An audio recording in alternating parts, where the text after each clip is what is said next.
Assam police driving test and skill test cut off list লগতে result কেতিয়া মুকলি কৰি দিয়া হ'ব আৰু পৰীক্ষা কেতিয়া পাতিব সো ফাইনালি অফিচিয়েল নোটিছ মুকলি কৰি দিয়া হৈছে আজি আমি ইয়াত A to Z কথা পাতিম সো আপোনালোকে ভিডিওটো স্কিপ নকৰাকৈ চাই থাকিব আৰু যদিহে আপোনালোকে আমাৰ চেনেলটোত নতুন বাৰৰ কাৰণে ভিজিট কৰিছে তেনেহলে প্লিজ চেনেলটো সাপোৰ্ট সাবস্ক্ৰাইব এণ্ড ফলো কৰিব নাপাহৰিব ইয়াতে মন কৰিব এইটো আমাৰ অসম পুলিচৰ অফিচিয়েল সাইট হয় যেটো আমি শৰ্ট ফৰ্মত SLPRB বুলি কোৱা হয় ইয়াতে ডেটটো মন কৰিব 29/3/2025 মানে অলপমান আগতে নোটিছখন মুকলি কৰি দিয়া হৈছে অসম পুলিচৰ অফিচিয়েল সাইটত যেটো আমি SLPRB বুলি কোৱা হয়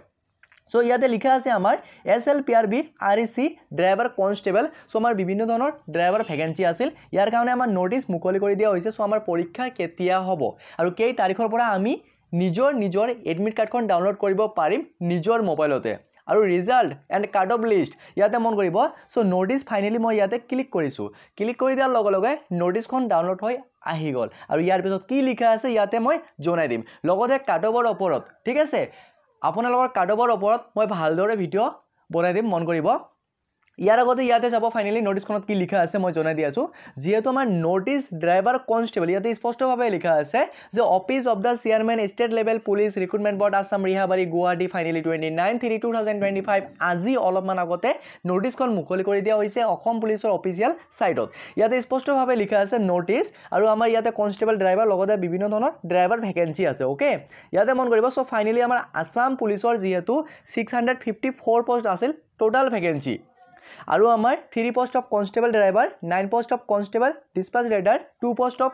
constable handyman and 14 post of constable messenger in APR আৰু লগতে মন কৰিব 2 post of constable dispatch rider 2 post of constable messenger in APR so আমাৰ যিমানখিনি ড্ৰাইভাৰ ভ্যাকেন্সি আছে বা ফাইনালি যেহেতু আমাৰ PST PET কমপ্লিট হৈ গল তাৰ পিছত আমাৰ driving test and skill test complete হৈ গল আৰু বহুত যেহেতু পাস মানে কৰা নাই ঠিক আছে মানে বহুত কম পাস কৰিছে বহুতে ফেল কৰিছে সো সেইকাৰণে কাটঅফটো বেছি হাই না যায় আৰু ইয়াৰ ওপৰত আমি নেক্সট ভিডিওত কথা পাতিম ইয়াতে মন কৰিব এতিয়া সো ফাইনালি আমাৰ ৰিজাল্টটো কেতিয়া মুকলি কৰি দিয়া হ'ব ইয়াতে স্পষ্টভাৱে লিখা আছে দা ৰিজাল্ট অফ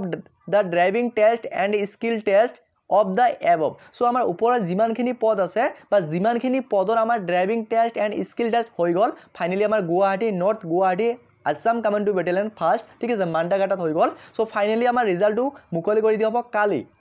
আজি যেহেতু আমাৰ 29/3/2025 তাৰিখ হয় সো কালি আমাৰ 30/3/2025 সো কালি আমাৰ Assam police constable driver skill test and driving টেষ্টৰ ৰিজাল্ট মুকলি কৰি দিয়া হ'ব ইয়াতে লিখা আছে ৰাতিপুৱা 11 বজাত আপোনালোকে নিজে নিজৰ ৰিজাল্টটো চাব পাৰিব স্পষ্টভাৱে লিখা আছে the result of the driving test skill test of da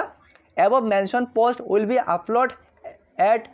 11 AM of 30/3/2025 যেটো কালি আমাৰ 30 মাৰ্চ 2025 হয় সো কালি আপোনালোকে ৰাতিপুৱা 11 বজাৰ পৰা নিজে নিজৰ ৰিজাল্টটো চাব পাৰিব এটো ক্লিয়াৰ হৈ গল সো এতিয়া মন কৰিব আমাৰ এক্সামটো কেতিয়া হ'ব বা এডমিট কাৰ্ডখন আমাৰ কেতিয়া মুকলি কৰি দিয়া হ'ব ইয়াতে মন কৰিব ফাইনালি ইয়াতে স্পষ্টভাৱে লিখা আছে the return test for the above mentioned so আমাৰ ড্ৰাইভাৰ ভ্যাকেন্সি কথা কৈছে ইয়াতে so post will be held on 6/4/2025 eligible candidate can download their admit cards for the examination so ইয়াতে লিখা আছে যেহেতু আমাৰ 6/4/2025 মানে এপ্ৰিল মাহৰ 6 তাৰিখত আমাৰ এক্সামটো হ'ব মানে এটা এক্সাম হ'ব যেহেতু আমাৰ AB UB ঠিক আছে বিভিন্ন ধৰণৰ পদৰ আমাৰ যেহেতু 6 তাৰিখত আমাৰ এক্সামটো হ'ব সো তাৰ লগত আমাৰ এটা এক্সাম হ'ব ড্ৰাইভাৰ ঠিক আছে সাপোজ ধৰি লও আপোনালোকৰ AB UB আছে আৰু লগতে ড্ৰাইভাৰ ভ্যাকেন্সিটো আছে সো আপোনাক পৰীক্ষা এটা দিব লাগিব মানে এটা পৰীক্ষা হ'ব মাল্টিপল সিস্টেম ঠিক আছে আপোনালোকৰ কেইটা পদ আছে হেতু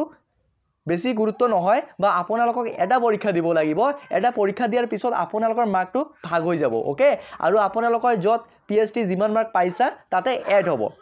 সেইকাৰণে ইয়াতে মন কৰিব যেহেতু মই আগতীয়াকৈ কৈছো যে আমাৰ আসাম পুলিচ ABUB লগত পৰীক্ষাটো হোৱাৰ চান্স বহুত বেছি আছে সো ফাইনালি মন কৰিব ABUB লগত আমাৰ এটাই পৰীক্ষা হ'ব ড্ৰাইভাৰ ভ্যাকেন্সি সো ফাইনালি 6/4/2025 মানে এপ্ৰিল মাহৰ 6 তাৰিখত আমাৰ ড্ৰাইভাৰৰ এক্সাম হ'ব বা ABUB এক্সাম সকলোৰে যেহেতু আমাৰ এটা এক্সাম হ'ব আৰু ইয়াতে মন কৰিব আমাৰ এডমিট কাৰ্ড সমূহ আমি ডাউনলোড কৰিব পাৰিম যে 1/4/2025 যেহেতু আমাৰ ABUB ৰ এডমিট কাৰ্ডখন মুকলি কৰি দিয়া হ'ব 1 এপ্ৰিল তাৰিখত ৰাতিপুৱা 11 বজাৰ পৰা সো সেম একে তাৰিখত একে ডেটত আমি ড্ৰাইভাৰ এণ্ড স্কিল টেষ্টৰ এডমিট কাৰ্ডখন ডাউনলোড কৰিব পাৰিম এটো ক্লিয়াৰ হৈ গল আৰু যেহেতু মই স্পষ্টভাৱে কৈছো যে আমাৰ মাৰ্চ মাহত এক্সামটো নহ'ব বা কিয় নহ'ব কাৰণটো এইটোৱে আছে যিহেতু আমাৰ driving test and skill test complete হোৱা নাই আৰু ফাইনেলি কমপ্লিট হোৱাৰ লগে লগে যিহেতু আমাৰ এক্সামটো পষ্টপন কৰি দিয়া হৈছিল এতিয়া আমাৰ ড্ৰাইভিং টেষ্ট এণ্ড স্কিল টেষ্টৰ ৰিজাল্ট দিব আৰু পৰীক্ষা সকলোৰে এটা হ'ব ক্লিয়াৰ হৈ গ'ল আৰু আপোনালোকে কেনেকৈ নিজৰ ৰিজাল্টটো চাব সো এতিয়াও লিংক এক্টিভ কৰি দিয়া নাই কালি আমাৰ ৰাতিপুৱা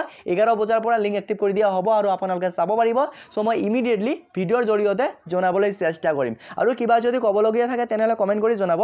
সো আজিৰ কাৰণে এইটো আছিল এটা গুৰুত্বপূৰ্ণ ভিডিঅ'টো যদি ভাল পালে তেনেহ'লে সকলো বন্ধু বান্ধৱীকে শ্বেয়াৰ কৰিব লগতে চেনেলটো ছাপোৰ্ট ছাবস্ক্ৰাইব এণ্ড ফ'ল' কৰিব নাপাহৰিব জয় অসম